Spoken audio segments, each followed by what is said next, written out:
जब जियाओ बाईहान का शरीर जादुई अवरोध से घिरा हुआ था, उसने तलवार को एक तरफ बढ़ाया और गुस्से से जियान से पूछा कि क्या वह वास्तव में उस कचरे के टुकड़े की बेकार शक्ति की तुलना उसके साथ कर रहा था। उसके अनुसार जियान भोली थी। जियान बस कुछ सेकंड के लिए शांत और चुप रही। उस पल लिटिल नाइन फिर से प्रकट हुई। वह एक भयावह नजर से जियाओ बाईहान को घूरने लगी और मुस्कुराने लगी। जब जियान का शरीर लिटिल नाइन की जहरीली धुंध से घिरा हुआ था, तो उसने शांत नजर से उससे पूछा कि क्या वह वास्तव में वर्तमान की तुलना अतीत से कर रहा था। इस तरह से सोचना वास्तव में भोलापन था। वह उससे थकने लगा और उसने लिटिल नाइन को प्रकट होने और उसे पीटने का आदेश दिया।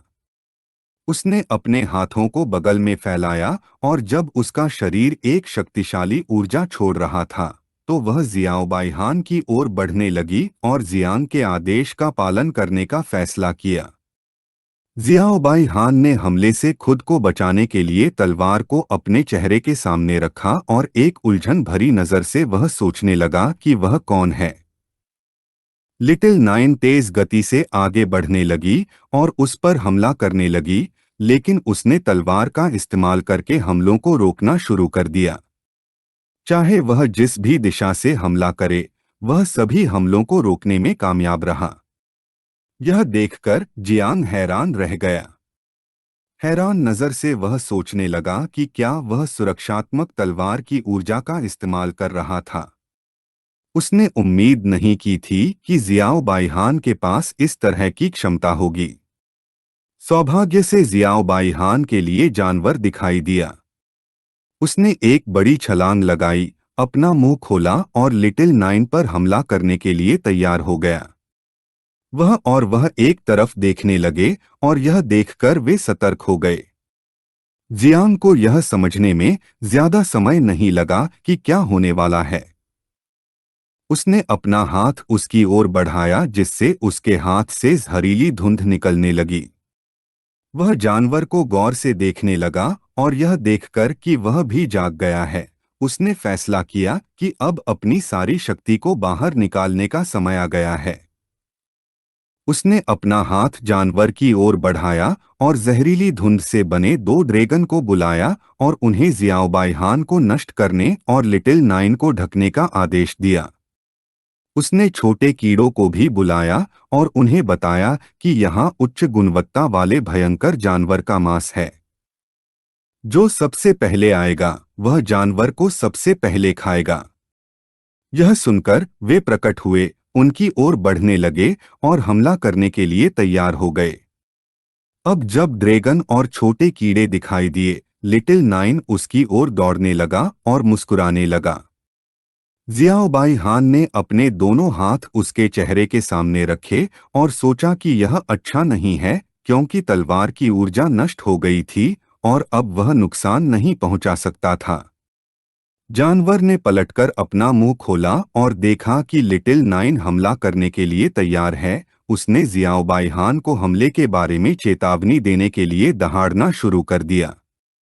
लिटिल नाइन उसके पास पहुंची और अब जब वह हमलों को रोक नहीं सकता था, तो उसने अपनी पूरी ताकत से जादुई अवरोध पर प्रहार करना शुरू कर दिया। उसकी मुट्ठियां अवरोध पर प्रहार करने लगीं और वह धीरे धीरे कमजोर होने लगी। जियांग, जो पास में ही थी, ने उन्हें देखना शुरू किया और महसूस किया कि जियाओक्सियांगो कुछ नाती नातिनों को दूसरों से ज्यादा तरजीह देती है और इस कारण से जियाओ युआनवो की तुलना में जियाओ बाईहान को हराना ज्यादा मुश्किल था। उसने और भी जोर से मारना शुरू कर दिया और धीरे धीरे अवरोध टूटने लगा। उसकी आंखें चमक रही थीं, लेकिन वह उसे घूरने लगी। जियाओ बाईहान, जो अवरोध के अंदर था, वह पसीने से तरबतर हो गया और घबरा गया। भले ही अवरोध मजबूत था, लिटिल नाइन उसे वार करके तोड़ने वाला था। यह सिर्फ समय की बात थी। अगर पहले उसे 3 सेकंड की जरूरत थी, तो अब उसे ज्यादा से ज्यादा 3 मिनट की जरूरत होगी। उसी समय निगरानी कक्ष में युआन गुआंग ने लड़ाई का निरीक्षण करना शुरू कर दिया।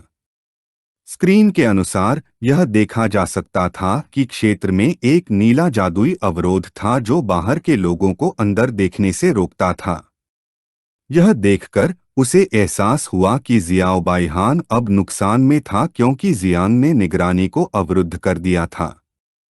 उसने फेंग चेंगयुआन को आदेश दिया कि वह मैन्युअल जांच करे और अगर स्थिति ठीक न हो तो तुरंत लड़ाई रोक दे। वह फेंग चेंगयुआन था जो स्थानिक प्रणाली के चौथे स्तर का महान गुरु था। उसने अपनी उंगलियों को आपस में जोड़ा और गंभीर नजर से समझकर जवाब दिया। उसके पीछे गु कैशिन बैठा था जिसने अपने पैरों को क्रॉस किया हुआ था और अपना सिर अपने हाथ पर टिका रखा था। वह कुछ हद तक उलझन में था क्योंकि उसे विश्वास नहीं हो रहा था कि उनके वरिष्ठ अधिकारी नहीं चाहते थे कि झांग गुओ का पोता घायल हो या मर जाए। युआन गुआंग ने मुड़कर अपनी बाहें अपनी पीठ के पीछे रखीं और शांत आवाज में उसे समझाया कि हालांकि यह सच था, कोई नहीं जानता था कि अगर वह घायल हो गया या मर गया तो क्या होगा। उसे नहीं पता था कि वह वास्तव में जियो झेंगुओ के साथ लड़ाई के लिए तैयार था या नहीं। उसने उससे यह भी पूछा कि क्या जियांगन युद्ध जिले के कमांडर डुआन को इस बारे में पता था। गु कैशिन ने उसकी ओर देखना शुरू कर दिया और चुपचाप सोचता रहा। उसकी निगाह को महसूस करते हुए युआन गुआंग एक उलझन भरी नजर से घबराने से खुद को नहीं रोक सका। उसने उसे बताया कि हालांकि उसने तंजियाओं के भीतर किसी भी जानकारी को लीक करने पर रोक लगाने का आदेश दिया था। शिविर समाप्त होने के बाद वरिष्ठों को पता चल जाएगा कि वास्तव में क्या हुआ था। गु कैशिन, जिसने अपना सिर मुट्ठी पर टिका रखा था, खोई हुई निगाह से छत की ओर देखने लगा और अपने विचारों में डूब गया। वह जानता था कि जियाओ बाइहान की ताकत भी असाधारण मानी जाती थी। उसे नहीं पता था कि जियांग चेन वास्तव में उसे मार सकता है या नहीं, और न ही उसे समझ में आया कि उसने दृष्टिविरोधी अवरोध क्यों बनाया था। उसी समय जियांग का हमला सफल रहा और उसने बिना किसी कठिनाई के जानवर को हरा दिया। जबकि उसका शरीर जहरीले धुंध से घिरा हुआ था, वह जमीन पर गिरने लगा। जियांग, जो उसके बगल में था, ने अपनी बाहें पार की और सोचा कि हालांकि यह भयंकर जानवर शक्तिशाली था, लेकिन कीड़ों का सामना करते समय उसने वास्तव में अपना शत्रु पा लिया था। लिटिल नाइन के हमलों ने भी असर दिखाना शुरू कर दिया और अब जियाओ बाइहान की बाधा में कई दरारें आ गई थीं और टूटने वाली थी। वह चली गई, अपनी मुट्ठी को कसकर बंद कर लिया और यह देखकर मुस्कुराने से खुद को रोक नहीं पाई। उसने तलवार को कसकर पकड़ लिया और यह सोचकर घबरा गया कि यह अंत था। उसे नहीं पता था कि यह कैसे संभव था कि जीवन से टूटने लगा था। अवरोध में एक दरार थी जो दूसरों की तुलना में बहुत बड़ी और गहरी थी। जियांग ने अवरोध को देखना शुरू किया और शांत स्वर में लिटिल नाइन से इस हिस्से से हमला करने के लिए कहा क्योंकि यह कमजोर बिंदु था। उस पल किसी की आवाज उसके सिर में घुस गई और उसे बहुत ज्यादा न खेलने के लिए कहा क्योंकि अंतरिक्ष प्रणाली के महान गुरु फेंग चेंगयुआन आ चुके थे। यह सुनकर जियांग की अभिव्यक्ति में भारी बदलाव आया। वह एक ही समय में चौंकने और घबराने से खुद को नहीं रोक सका। उसने लिटिल नाइन को हाथ बढ़ाया, उसे आत्मसात करना शुरू किया और उसे वापस लौटने का आदेश दिया। लिटिल नाइन, जिसने मुट्ठी बांधी हुई थी और अवरोध पर वार कर रही थी, वह कुछ हद तक भ्रमित हो गई क्योंकि उसे नहीं पता था कि क्या हो रहा है। अब जबकि एक प्रशिक्षक जिसके पास एक स्थानिक प्रणाली थी, ने एक टेलीपैथिक चेतावनी भेजी थी, उसे जल्दी से यह लड़ाई खत्म करने की जरूरत थी, अन्यथा उसे खोज लिया जाएगा। उसने एक विशाल कीट को बुलाया जो जादुई अवरोध के पास आने लगा और फटने लगा। अवरोध के अंदर मौजूद जियाओबाई हान ने कीट को हैरान होकर देखना शुरू कर दिया और वह पसीने से तरबतर हो गया और घबरा गया क्योंकि उसे नहीं पता था कि यह क्या है। इससे पहले कि वह समझ पाता कि वास्तव में क्या होने वाला है, बहुत देर हो चुकी थी।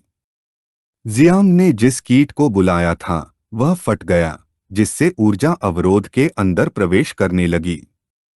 इस वजह से अंदर एक बड़ा विस्फोट होने लगा। अवरोध के अंदर मौजूद ऊर्जा इतनी अधिक थी कि एक बार जब वह टूट गई तो उसने परमाणु विस्फोट के समान बल के साथ एक बड़ा विस्फोट किया। विस्फोट ने लियो सैंडो द्वारा बनाए गए अवरोध को भी तोड़ दिया। उसने अपने दोनों हाथ अपने पेट पर रखे और जमीन पर गिरने लगी। लियू हेनक्यू, जो उसके बगल में थी, उसकी ओर दौड़ने लगी, उसे पकड़ने के लिए अपना हाथ बढ़ाया और उससे पूछा कि क्या वह ठीक है। विस्फोट ने धुएं का एक बड़ा पर्दा भी बनाया। कई सेकंड बाद जब धुएं का पर्दा गायब होने लगा तो देखा जा सकता था कि जमीन का एक हिस्सा टूट गया था। जमीन पर झंडे पड़े थे और अब जियाओबाई हान के पास सिर्फ उसका हाथ और तलवार बची थी। जियांग उस इलाके में पहुंचा, अपनी तलवार ली, हाथ को देखने लगा और देखा कि सिर्फ उसका हाथ बचा है। वह सवाल करने लगा कि क्या उसे महान गुरु ने बचाया है।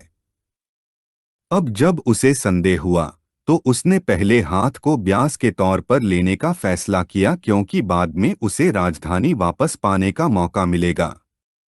वह लियो सैंडो के पास गया, उसे तलवार फेंकी और उससे कहा कि वह अपने परिवार की तलवार की अच्छी तरह से देखभाल करे। जैसे जैसे तलवार धीरे धीरे जमीन की ओर नीचे गिर रही थी, उसने उसे पकड़ने के लिए अपने हाथ ऊपर उठाए और जब वह शर्माने लगी तो उसने उसे धन्यवाद दिया। लियू हेनक्यू ने जमीन पर पड़े झंडे उठाए और लियो सैंडो ने तलवार उठाई। दोनों जियांग के पास पहुंचे। उसने 3 उन्नति झंडे एकत्र किए थे, इसलिए उसने उसे बताया कि वे पहले से ही शीर्ष 10 में हैं। जियांग ने उनके साथ झंडे साझा करने का फैसला किया, लेकिन लियू हेनक्यू ने मना कर दिया, क्योंकि वह उसे जियांग वुक्सियांग से आगे निकलते और पहला स्थान जीतते देखना चाहती थी, और लियो सैंडो ने भी मना कर दिया क्योंकि उसके लिए तलवार होना ही काफी था। उसी समय किसी ने मेज पर जोर से पटक दिया। यह व्यक्ति युआन गुआंग था और उसके बगल में फेंग चेंगयुआन था। उसने दोनों हाथ मेज पर रखे और गुस्से से पूछा कि वह क्या कर रहा था और वह समय पर जियाओबाई हान को टेलीपोर्ट क्यों नहीं कर पाया। शुरुआत में उसने अपनी आंखें बंद कर लीं और चुपचाप सोचता रहा। फिर उसने उन्हें खोला और शांत स्वर में समझाया कि जहरीला कोहरा बहुत मजबूत था। उसकी आध्यात्मिक ऊर्जा मुश्किल से उसके पास पहुंची थी। उसने कुछ भी स्पष्ट रूप से नहीं देखा था और ऊर्जा जहर से खराब हो गई थी। फिर उसने एक विस्फोट सुना। उसने अपनी पूरी ताकत से जियाओबाई हान को टेलीपोर्ट करने की कोशिश की थी, लेकिन तब तक बहुत देर हो चुकी थी। युआन गुआंग ने अपनी उंगली से उसकी ओर इशारा करना शुरू कर दिया। उसकी आंखों में गौर से देखने लगा और पूछा कि जहर का क्षय कैसे संभव है। मानसिक शक्ति। यह कहने के बाद उसने उससे कहा कि वह खुद को जिम्मेदारी से न बचाए। उस समय किसी ने जोर से चिल्लाया और युआन गुआंग को चुप रहने का आदेश दिया। यह सुनकर वह खड़ा हुआ, मुड़ा और कांपती हुई आवाज में माफी मांगने की कोशिश की। यह व्यक्ति गु कैशेन था। उसने युआन गुआंग को घूरना शुरू कर दिया और गुस्से से पूछा कि क्या वह जानता है कि वह हमेशा 5वें परिवर्तन के शिखर पर क्यों अटक जाता है। उसने समझाया कि इसका कारण यह है कि वह हमेशा शक्तिशाली का अनुसरण करता है और दिल की परीक्षा पास नहीं कर पाता। एक पल पहले उसने तलवार के महान सेनापति परिणाम आदि का उल्लेख किया था, और इस कारण से उसने जवाब देने की भी जहमत नहीं उठाई। अगर गु कैशेन ने ऐसा करने की हिम्मत की तो उसने युद्ध के मैदान पर परिणामों को स्वीकार करने की भी हिम्मत की। 9 परिवर्तनों में अजेय लोग भी युद्ध में मर सकते हैं, इसलिए जियाओबाई हान कोई नहीं था।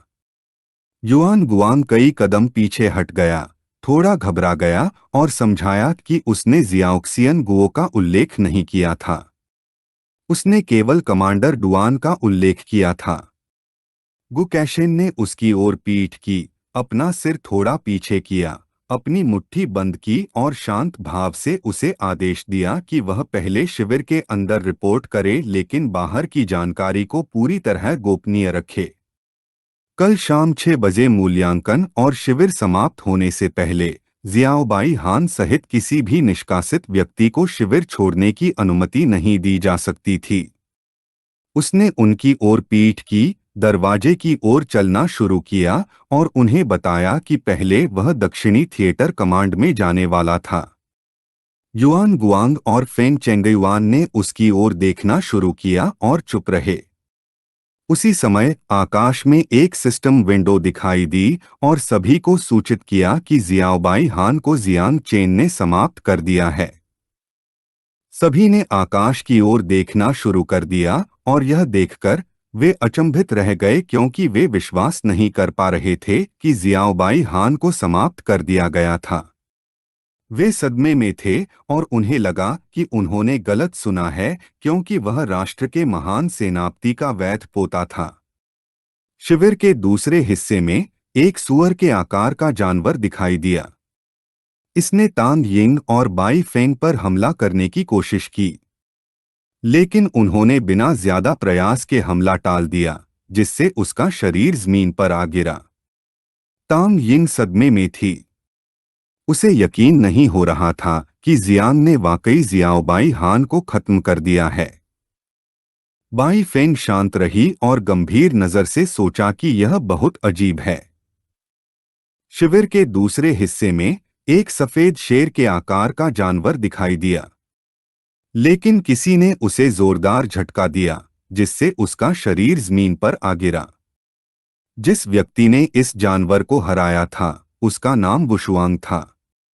वह उसके शव के ऊपर बैठ गया, अपनी बाहें क्रॉस की और मुस्कुराने लगा और उसे लगा कि यह बहुत दिलचस्प है। इस वीडियो का अंत है। अगर आप लोग अगला भाग देखना चाहते हैं तो हमारे चैनल को सब्सक्राइब करें, वीडियो को शेयर करें और लाइक करें।